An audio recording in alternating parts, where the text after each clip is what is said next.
चौधरी बहादुर सिंह अमर रहे। चौधरी बहादुर सिंह अमर रहे। जगदीश सिंह आगे बढ़ो। जगदीश सिंह आगे बढ़ो।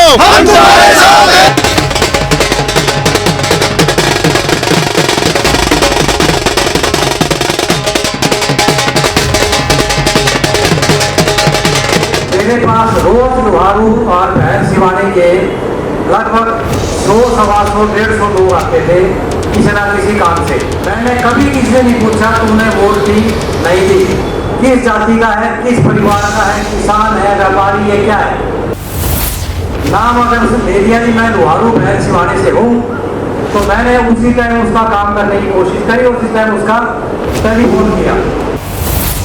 तो जो बच्चा एग्जाम देने, पेपर देने और किसी काम के लिए चंडीगढ़ मेरे पास आया, पिछले 25 साल में किसी बच्चे को रहने की, खाने की, बस स्टैंड से लाने की, छोड़ने की, सेंटर में छोड़ने की, रेस्ट हाउस की व्यवस्था लगातार 25 साल रखी है मैंने। तो 75 साल से हमारा परिवार इस लुहारू हल्के की सेवा कर रहा है, जबकि उस टाइम ये सोचा भी नहीं था कि यहाँ से कोई राजनीति करनी है या चुनाव लड़ना है। ये कार्यकर्ता अगर समारोह है तो आमजन की बड़ी मीटिंग हो तो क्या होगा, ये तो आप खुद अंदाजा लगा सकते हैं।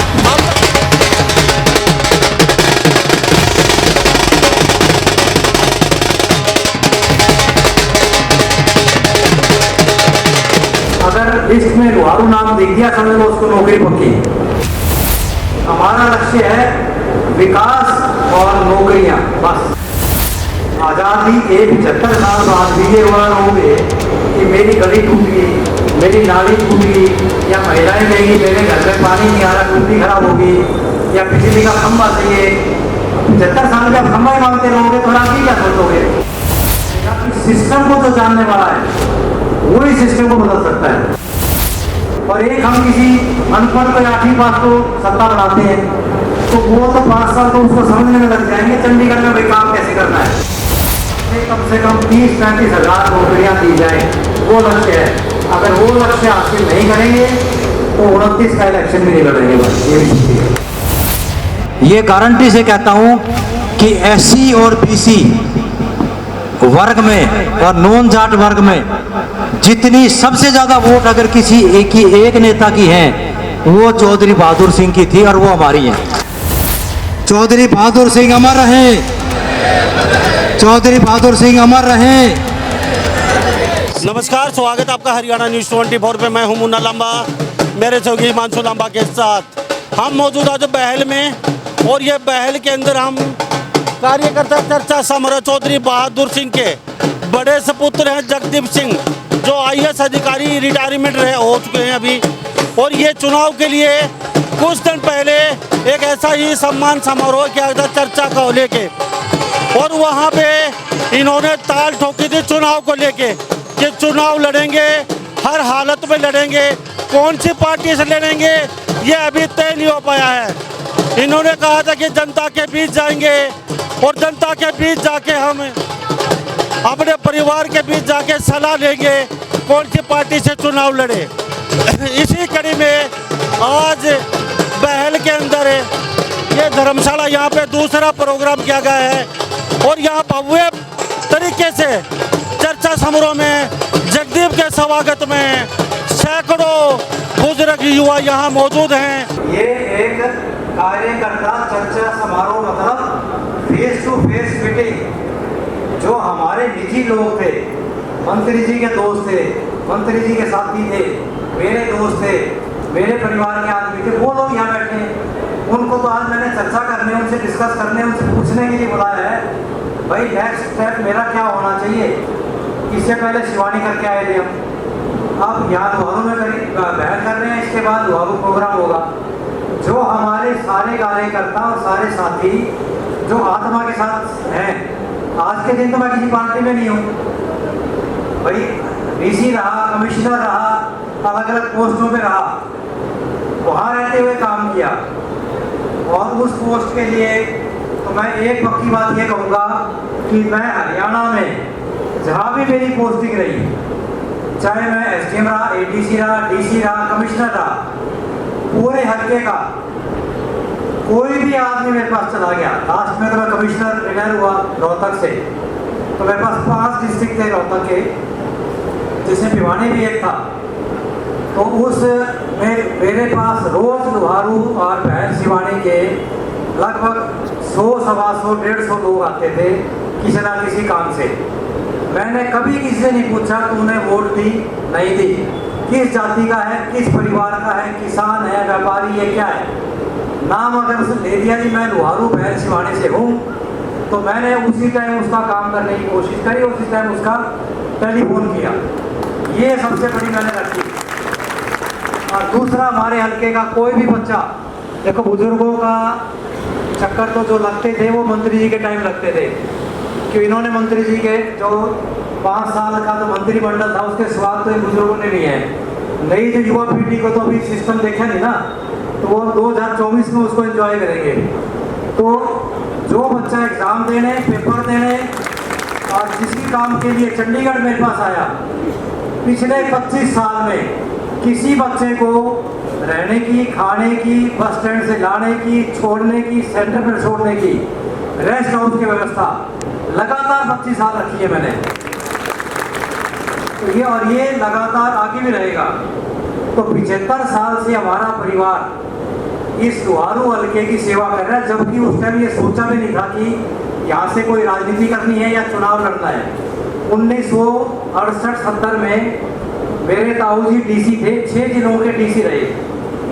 जब से उन्होंने काम करने शुरू किए थे, लोगों को नौकरियां देनी, चाहे ट्रांसपोर्ट था, चाहे चकबंदी विभाग था, चाहे कौन सा ही महकमा था, उसमें डीसी साहब ने मैसेज मिलना चाहिए था कि ये लुहारू का है। कभी नहीं पूछा तू कौन है, तेरी जाति क्या है, तो किस परिवार का है। अगर लिस्ट में लुहारू नाम दिख दिया, समझ लो उसको नौकरी पक्की। तो ये बात 1970 की बता रहा हूँ, आज से 55 साल पुरानी बात। और मेरा भी यही मकसद है कि जो तजुर्बा हासिल किया है पिछले 33 साल में अलग अलग पोस्टों पे, 25 महकमे मैंने देख लिए। कोई शिक्षा विभाग का, चकबंदी का, कमिश्नर का, डेयरी का, बीटा का, एससी का, समाज कल्याण का, नहर विभाग, ऐसा 25 विभाग देखने के बाद जो मैंने तजुर्बा हासिल किया है, मैं सोचता हूँ अगर वो मैंने तजुर्बा अपने हल्के के लोगों को डिलीवर नहीं किया या इनके लिए कुछ नहीं किया, तो मेरे उस तजुर्बे का फ़ायदा क्या है। तो वो मैं तजुर्बा, मैंने तो कमिश्नर बनने के बाद मैं तो रिलैक्स हो गया था। मेरे को लगा कमिश्नर से बड़ी कोई पोस्ट नहीं, जहाँ 20-20 MLA मेरे 5 जिलों में हैं। तो उसके बाद मैंने ठीक है अपना खेल विभाग में या शिक्षा विभाग में काम करते हैं, उन लोगों के लिए काम करेंगे। लेकिन हमारे साथियों ने कहा कि आप तो ठीक है रिलैक्स कर लोगे, लेकिन जो लोग आपके 20 साल से इंतजार कर रहे हैं, आपके साथी हैं, हो रहे हैं, वो कहाँ जाएंगे। तो वो लक्ष्य लेकर हम आपके बीच में मैदान में हैं। हमारा लक्ष्य है विकास और नौकरियाँ, बस, तीसरा कोई लक्ष्य नहीं। अब अगर आप लोग आज़ादी के 75 साल बाद भी ये रोना रोगे कि मेरी गली टूट गई, मेरी नाली टूट गई, या महिलाएं कहेंगी मेरे घर में पानी नहीं आ रहा, टूटी खराब होगी, या बिजली का खंभा चाहिए, 75 साल में आप खंभा ही मांगते रहोगे तो आगे क्या सोचोगे। लोगों ने, पॉलिटिशियनों ने आपको उलझा के छोड़ दिया। इनकी ऐसी स्थिति कर दो, ये गाड़ी ना गली है, नाली है, खंभा है, पानी है पीने का, उससे आगे सोच ही ना पाए। आप नौकरी चीज़ें दूसरी जब मांगोगे ना, जब आपका घर शांति से चल रहा होगा, तो मैं कहता हूँ गली नाली तो बन जाएगी। मैं गारंटी देता हूँ कि अगर भगवान का आशीर्वाद रहा और अलग बाबा जो बहल के हमारे सर्वे सर्वा हैं उनका आशीर्वाद रहा, तो आपको इन छोटे मोटी गली नाली, पानी, बिजली, टंकी बनाना, इनके लिए तो मैं गारंटी देता हूँ कि किसी के पास जाने की जरूरत नहीं पड़ेगी आपको। आप सिर्फ बड़े प्रोजेक्ट और नौकरियों के लिए ही मेरे से मिलना, और किसी काम के लिए आने की आवश्यकता नहीं है। अगर हमारे वर्कर, हमारे साथी अगर अगले 20 साल बाद ऐसे ही घूमते रहेंगे, तो फिर ये राजनीति का फायदा क्या उसका। हम तो कहते हैं कि मेरिट पे बढ़ेगा भाई, तो मेरिट बन रहा है तो ये बहन में क्या करना कि रहने दो, क्यों मेरिट पे आओगा। फिर बहन में इसीलिए आया है ना मेरे पास ये कि घर का आदमी है, इसको पता है कि आगे कुछ ना कुछ होगा। और दूसरा, मैं हमेशा ये कहता हूँ, मंत्री जी ने भी, अभी कई वक्ताओं ने कहा डॉक्टर जावला ने कहा, उससे बीच में एक चीज़ मेरे को ध्यान आ गई कि आज एक और खुशी की बात ये हुई कि 2014 के बाद ये पहली मीटिंग मैं यहाँ कर रहा हूँ, लगभग 9 साल बाद।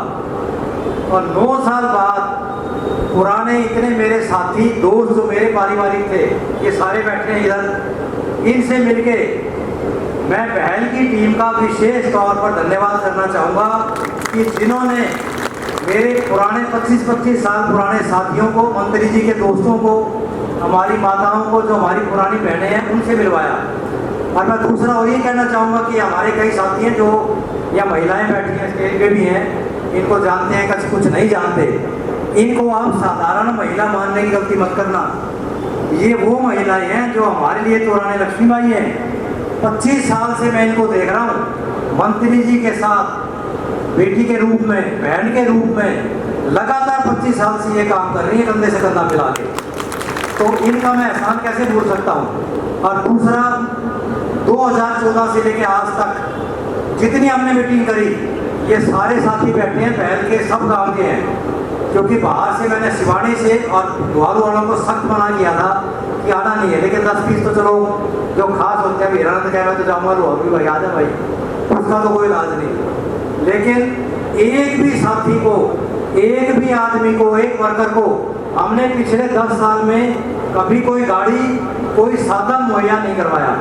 ये सारे के सारे अपनी गाड़ियाँ, अपनी स्कूटर पे आए, बस में आए, गाड़ी में आए, टैक्सी में आए, मेरे को इससे मतलब नहीं है। लेकिन आप देखो हमारे लिए कितनी गर्व की बात है कि हजारों की संख्या में, सैकड़ों की संख्या में ये यहाँ पे हाजिर है, और अपने साधन से, अपने आत्मा से।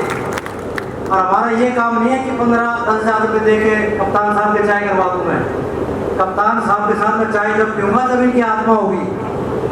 तो ये हमने आत्मा से जोड़े हैं लोग, ना कि 2-3 साल में यहाँ घूम फिर के आप लोगों को जोड़ लिया। एक वर्कर, एक कार्यकर्ता, उसको कार्यकर्ता तो बढ़ जाता है आपका 10 दिन में, लेकिन कार्यकर्ता को, साथी को परिवार का बनाने के लिए 20-20, 30-30 साल लग जाते हैं। ये जो सारे बैठे हैं, इनको मैं 2000 से जानता हूँ लगभग को। अब युवा जो इनके साथ आए हैं, कोई इनके भाई हैं, कोई इनके क्लासमेट में, वो नए आए हैं। तो मैं, और एक दूसरा हमेशा ये रहेगा कि सिस्टम को जो जानने वाला है वही सिस्टम को बदल सकता है। मतलब मैं ये कहता हूँ, एक पढ़े लिखे आदमी को, एक कमिश्नर रैंक का, डीसी रैंक का अधिकारी है, उसको अगर सत्ता मिलती है, और एक हम किसी अनपढ़ को 8वीं पास को सत्ता बनाते हैं, तो वो तो 5 साल तो उसको समझने में लग जाएंगे चंडीगढ़ में भाई काम कैसे करना है, और हमारा काम पहले दिन से शुरू हो जाएगा। तो कोई ऐसी दिक्कत नहीं आएगी, बढ़िया तरीके से काम करेंगे। और जो मंत्री जी ने पहल में जिस तरह बताया, डॉक्टर जावला ने, सबसे पहले यहाँ डिमांड होती थी 132 kV बिजली की बड़ी भारी समस्या रहती थी। 132 kV का पावर स्टेशन लगाया, 12 पावर हाउस इस हल्के में लगाए, जो किसी हल्के का उस टाइम रिकॉर्ड था, और 150-200 से ऊपर स्कूल नए बनाए या अपग्रेड करें, और ढाणियों तक में स्कूल पहुँचा दिए। मंत्री जी का ये था कि महिलाओं की, लड़कियों की शिक्षा, लड़कियों को और छोटे बच्चों को काम से दूर ना जाना पड़े, कम से कम 5वीं और 8वीं तक। उसके बाद 10वीं के स्कूल, 12वीं के स्कूल, ये कॉलेज, ये PRCM संस्थाओं में इनके कॉलेज और लॉ कॉलेज सारे खोलने मंत्री जी ने भारी मदद करी। देखो, कोई विजन और प्रोजेक्ट बनाने के लिए आपको दिमाग चाहिए, बुद्धिमत्ता चाहिए। बिना दिमाग के आप कैसे संभव है कि आप हल्के में विकास करा सको, नौकरियां दे सको। आप चलते रहो, नारेबाजी कराओ, हल्के में आगे 2 गांव में प्रोग्राम करो, 150 चाय कर ली, वहाँ 200 चाय कर ली, उसका रिजल्ट क्या, उसका परिणाम तो 0 है ना। हमारा ये है कि पढ़े लिखे होने का और अफसर होने का ये फायदा हुआ है कि ऐसी स्कीम लागू की जाए जिससे लोगों को घर बैठे काम मिले। अब उस टाइम 3 बड़ी फैक्ट्रियां सरकार की लगाने के लिए प्रपोजल मंत्री जी ने भेजा था, एक लोहारू, एक बहल और एक सिवानी, इन एरिया के बीच में, और पंचायत की लैंड आइडेंटिफाई भी कर ली थी। पुडल गांव में हमने जमीन देखी, बहल के पास देखी जो पंचायत की थी सिवानी में, वहाँ पे जो भारत सरकार के माध्यम से फैक्ट्री लग रही थी, जिनमें 7-8 हज़ार बच्चे नौकरी लगते, 20-25 हज़ार बच्चों को घर के नज़दीक रोजगार मिलता। अब मैं कह रहा हूँ, इतनी हालत खराब है, अगर घर के पास आपको 20 हज़ार रुपये मिल जाए बच्चे को, तो कितना आराम है। अब आप किसी को तो गुजरात भेज रहे हो, कोई फैक्ट्री में काम करने गुड़गांव जा रहा है, कोई निवराना में जा रहा है, तनख्वाह मिलती है 10,000, 12,000, 15,000, 16,000। वो खुद रोटी खाएगा, कमरा किराए पे लेगा या अपने माँ बाप को भेजेगा, और सेवा तो भूल ही जाओ। अब आपके घर के आसपास बच्चा नौकरी करेगा, चाहे छोटी नौकरी करे, कम से कम शाम को आके अपनी माँ के पास बैठ के 4 बात तो करेगा ना, और बच्चों को संभालेगा, परिवार को संभालेगा। वो इच्छा है। वो 3 इंडस्ट्रीज लगाने का मेरा मन है, सरकारी नौकरियों के अलावा वो लगाई जाए, ताकि उनके साथ अगला जो लक्ष्य है कम से कम 30-35 हज़ार नौकरियां दी जाएं, वो लक्ष्य है। अगर वो लक्ष्य पूरा नहीं होता तो फिर 5 साल एमएलए या मंत्री बनना मेरे हिसाब से कोई फायदा नहीं है।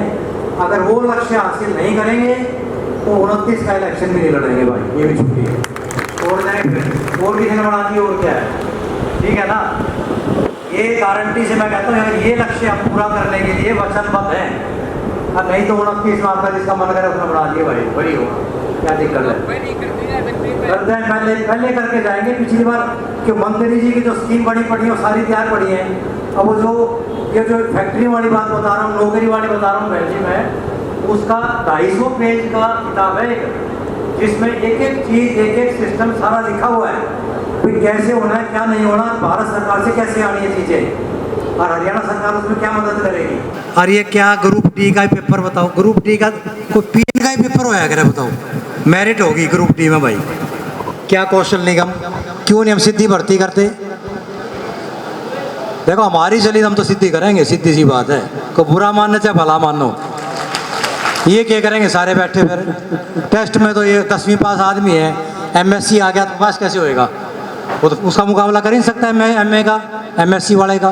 तो 10वीं 12वीं वाला तो गया जिंदगी में नौकरी से, फिर तो उनकी देखभाल कौन करेगा।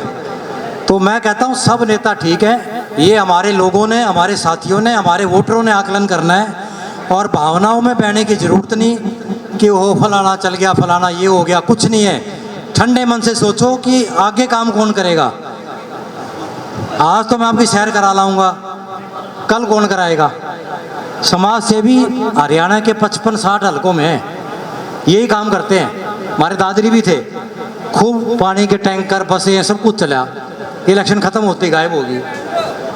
समाज सेवा के लिए कोई हल्के की जरूरत नहीं है, ना राजनीति की जरूरत है। समाज सेवा तो कहीं भी कर सकते हो आप। अब हमने ये विचार मंच बनाया है पिछले 1.5 साल से।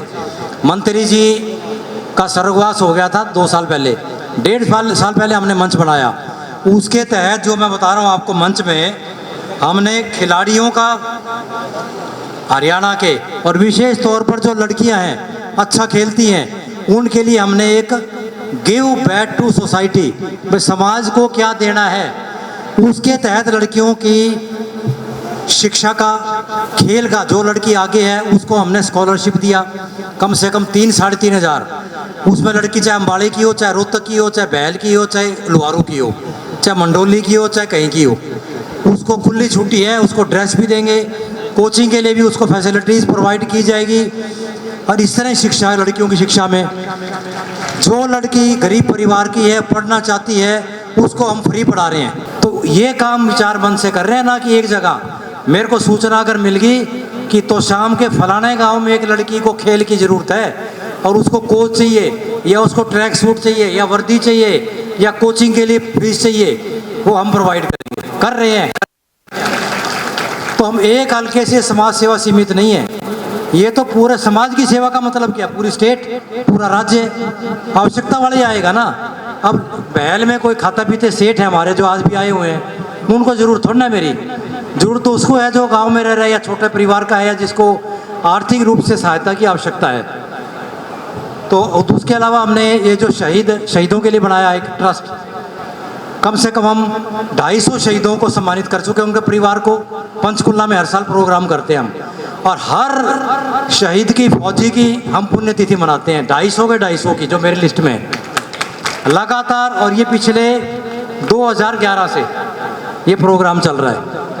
उसके बाद जो आज मेरे को काफ़ी ऐसे युवा साथी मिले हैं जो पहली बार जिनसे मुलाकात हुई, वो हमारे साथियों के थ्रू आए हैं, चाहे वो मोरका के हैं, चाहे कासनी के हैं, चाहे वो अपना नूनसर से हैं, चाहे कहीं से हैं। तो उनको मैं कहना चाहूँगा कि युवा जो शक्ति है वो दिल लगा के काम करे, अपने भविष्य के बारे में खुद आकलन करे।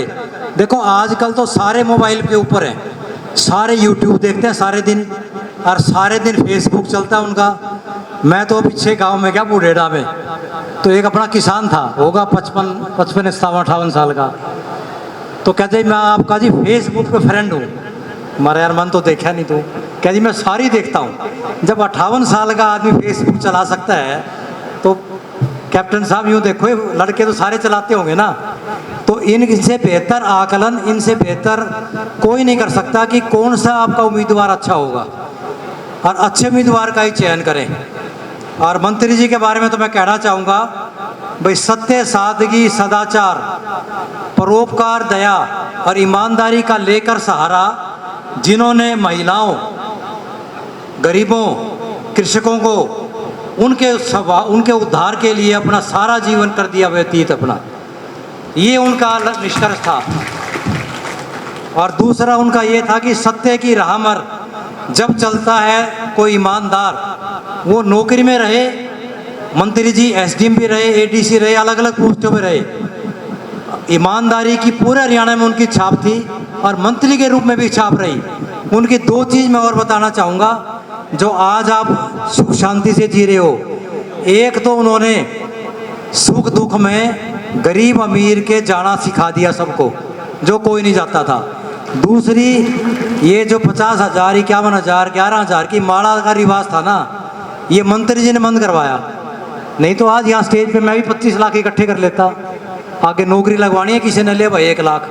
1 लाख का मतलब वो भाईचारा नहीं है, वो 1 लाख में अपने नौकरी की गारंटी ले रहा है। भाई उस दिन याद दिलाएगा जब उसके लड़के का इंटरव्यू आएगा, भाई तेरे पहल में 1 लाख की माला दी थी, अब नौकरी लगा।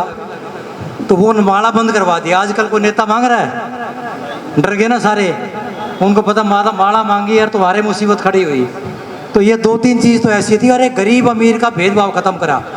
गरीब से गरीब किसान था, गरीब से गरीब दुकानदार था, किसी जाति का था, उसको वो सम्मान दिया जो एक अरबपति को और एक करोड़पति को दिया। कोई भी दादरी गया, मंत्री जी के पास गया, और जितनी हमारी अपर कास्ट की जो वोट है, और एक मैं इस लुहारू और विशेष तौर पर बहल इलाके में ये गारंटी से कहता हूँ कि एससी और बीसी वर्ग में और नॉन जाट वर्ग में जितनी सबसे ज़्यादा वोट अगर किसी एक नेता की हैं, वो चौधरी बहादुर सिंह की थी, और वो हमारी हैं। चैलेंज के साथ कहता हूँ। और जितने एससी बीसी के बच्चे नौकरी लगे, किसी बच्चे को यहाँ बैठ के देख रहा हूँ, 25-30 आए हुए हैं, एक बच्चे को चंडीगढ़ में जाने के लिए भी सिफारिश करने की जरूरत नहीं पड़ी मेरे पिताजी के पास। उनको ये कहा गया था अगर चंडीगढ़ आ गया तो तुम्हारी ठुकाई करूँगा मैं, घर बैठो, खर्चा किस लिए कर रहे हो, घर बैठे उनको नौकरी दिलवाई। तो ये उनका व्यक्तित्व था। और मैं युवा शक्ति से तो एक स्वामी विवेकानंद जो हमारे युवाओं की प्रेरणा रहे हमेशा, उनका एक ये शब्द कहना चाहूँगा, उठो जागो, जब तक लक्ष्य की प्राप्ति ना हो, जब तक रुको मत, तब तक रुकना नहीं है। अपना एक लक्ष्य बना लो, एक ध्येय बना लो, एक विचार बना लो। भाई कौन सा नेता अच्छा है, हमारे से बढ़िया तो उसके साथ लग जाओ, लेकिन बशर्ते कि वो अच्छा और उसमें बुद्धि होनी चाहिए, आपकी सोच ले, विचार कर ले, आप उसके घर जाओ तो आपसे बात कर ले। मैं एक चीज़ उदाहरण दूँ आपको। अब ये हमारा साथी बुजुर्ग हैं, रात को 12 बजे मेरे घर की घंटी बजाई, तो आप यूँ बताओ रात को 12 बजे को शादी का कार्ड देन तो आवे नहीं, निमंत्रण देन। 12 बजे जब भी आएगा ना, जब कोई मुसीबत होगी, कोई किसी की पुलिस में पंगा हो गया या कोई डॉक्टर की ज़रूरत है, और उस टाइम मैं कह दूं भाई बीमारी आ गई, इसने भगा दो, तो फिर आपको ऐसे आदमी के पास कभी नहीं जाना चाहिए। ज़िंदगी का नियम बना लो, जो दिन में आपसे बात करे ना करे, लेकिन जो रात को 12 बजे आपकी नहीं सुन रहा ना, टेलीफोन नहीं उठा रहा, आप भी बेवकूफ़ नहीं हो कि रात को 12-1 बजे किसी अपने नेता को या किसी अफसर को तंग करोगे। तो ऐसे में आपका साथी जो आपके साथ है, समझ लो वही आपके सारी उम्र साथ है। अब मेरे पास रोज़ तक पीजीआई के 5-7 मरीज आते हैं टेलीफोन, मैं जानता भी नहीं उनको कौन है ये। अब रोज तक मैं कमिश्नर रहा, रोज़ जो 100-150 आदमी आते थे, उनमें से 80% को मैं जानता नहीं था ये कौन है। सिर्फ ये पता था कि लुहारू, बैल, शिवानी इधर से आए हुए हैं। अब वहाँ पे मैंने 3 मीटिंग करी हमारी, एक लुहारू में करी थी जब मैं कमिश्नर था, एक बैल में अफसरों की करी, पता ही आपको कमल सारे इधर, अरे एक सिवानी में करी, तीसरी मीटिंग होते ही तो मेरी बदली करवा दी। फिर वो ये बोले वो काम ज़्यादा कर रहा है, इसको यार नहीं देना। तो आपके नेता बड़े तगड़े हैं, देखो सरकार है उनकी, मैं क्या कर सकता हूँ, मैं किसी के बारे में कुछ कहना नहीं चाहता। लेकिन मैं लोगों का ही काम कर रहा था। सिवानी में क्या था, बहल में क्या था, तहसील में 50 के करीब एफिडेविट पड़े किसानों के, सिर्फ तहसीलदार ने मोहर लगानी थी। एफिडेविट कोई काम की श्रेणी में नहीं आता, नॉर्मल काम है। अब वो 50 किसान 3 महीने से वहाँ घूम रहे। मैंने बुलाया तहसीलदार, मैं इस कोने में बैठ जा, जब तक ये सारे साइन नहीं करेगा इतना उठेगा नहीं। और वो 50 किसान मेरे को जानते थोड़े थे कौन है ये, मेरे को ये था कि मेरे सिवानी और लुहारू बहल के हैं। तो ये मन में शंका होनी चाहिए। वोटों के लिए आप अपने आदमियों को परेशान करना शुरू कर दो, इसने मेरी वोट नहीं दी, मैं इसका इलाज करूँगा, इसकी मैं बदली कराऊँगा, इसका नुकसान करूँगा, इसके बच्चे को नौकरी लगने दूँगा। ये विचार ज़िंदगी में कभी नहीं होना चाहिए। सब भाई बहन हैं, हम परिवार है हमारा, अच्छा लगे तो साथ आओ, नहीं लगे ना आओ। मैं तो सबको कहता हूँ जो राजनीति है ना, वो that is part of life, मतलब ज़िंदगी का एक हिस्सा है राजनीति। राजनीति कोई सारी ज़िंदगी थोड़ी ना है, ज़िंदगी में और चीज़ ही बहुत हैं, रिश्तेदार भी हैं, दोस्त भी हैं, कोई गेम भी खेलनी है, पढ़ाई भी करनी है। तो इन सारी चीज़ों का, खेती भी करनी है, दुकानदारी भी करनी है, उनमें से उसका एक 10-20% हिस्सा है राजनीति। तो इसलिए हमें खुद विचार बना के ऐसे रखना चाहिए। हमें किसी नेता के बारे में अपशब्द नहीं कहने चाहिए, किसी के बारे में बुला भरा मत कहो, और अपने आदमी के लिए जान लगा दो, ये विचार रखो अपने सारे। तो ये चाहिए मेरे को। और ये हमारे मंत्री जी ने और डीसी साहब ने ये सिखाया था, अपने विरोधी का कभी नाम मत लो, ना उसका विरोध करो। सारे अच्छे हैं, भगवान ने सबको अच्छा बना के भेजा है। अब उसका दिमाग है वो कैसा काम करता है। अब उसने डॉक्टर आधे शाम का इलाज करना है तो करना ही है, मैं क्या कर सकता हूँ उसको हम बचाएंगे, फिर हम खड़े होंगे मैदान में। तो ऐसे बहुत लोग हैं। एक तो ना खुद को कमज़ोर समझना सबसे बड़ा पाप है। मैं गरीब हूँ, गरीब क्या है, गरीब तो आत्मा से है, आत्मा मर गई तो आप गरीब हो गए, आर्थिक स्थिति तो उसके बाद आएगी। भाई अगर आपने किसी से 5,000 रुपये ले लिए वोट देने के लिए तो आप गरीब उसी दिन हो गए।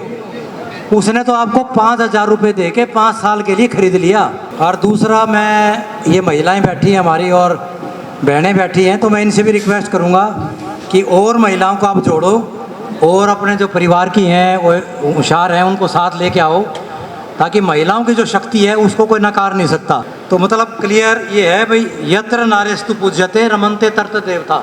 इसका मतलब ये है कि जहाँ नारी का सम्मान होता है वहीं भगवान का वास होता है।